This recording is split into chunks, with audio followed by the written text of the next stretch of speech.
All right, guys, I have another video here for you today. And today's video is about Rebel Moon, which I am uber excited for.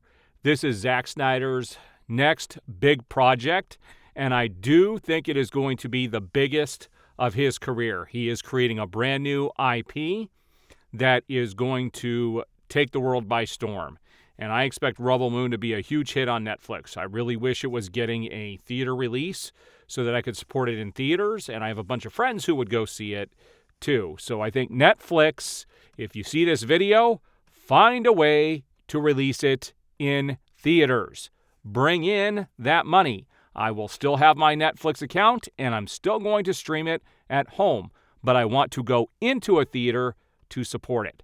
But today I was surprised that one of my followers on Twitter sent me a link to what is the first real review and look at Rebel Moon and whether it's good or not. And the good news is that this review I'm going to show you is spoiler free. So let's take a look at the photos that I grabbed. So here is the first official review. And this individual posted that yesterday I had the chance to watch Rebel Moon Part 1. And I have to tell you guys, it's an awesome movie. Visuals are effing great. The history feels like a mixture of Star Wars and Zack Snyder's Justice League, without mentioning Seven Samurais. Nonetheless, if I had to say something bad, and let's take a look at the other photo, some characters are not well developed or just don't have enough screen time. It feels that this is the cut version of the true, larger version that we should have. I really believe that this will be fixed by the extended R-rated version of this film. Still a great movie. And he goes on to say, by the way, everyone should have the opportunity to see this movie in theaters. Visuals and production are clearly made for that. Netflix, make it possible. Rebel Moon worldwide. Yes, I agree. This really needs to be shown in theaters. I think they're missing the boat by not releasing this. I think they're holding back how popular this could be. Someone said, wish they released an R-rated cut as the only cut. The appetite is there regardless.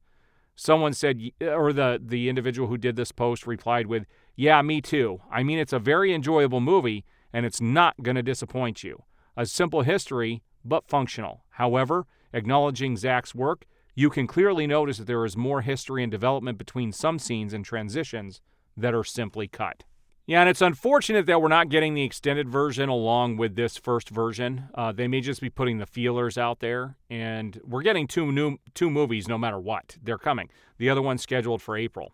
And we're going to get, longer cuts of both films.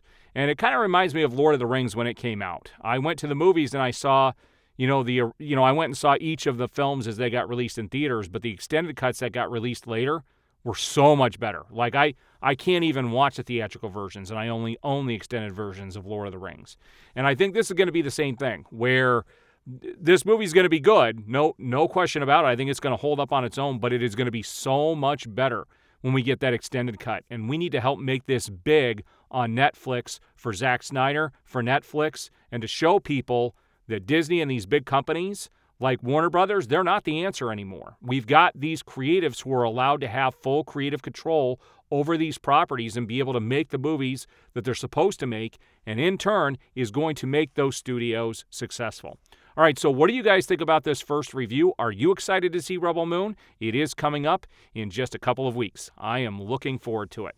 All right, we will see you on the next video.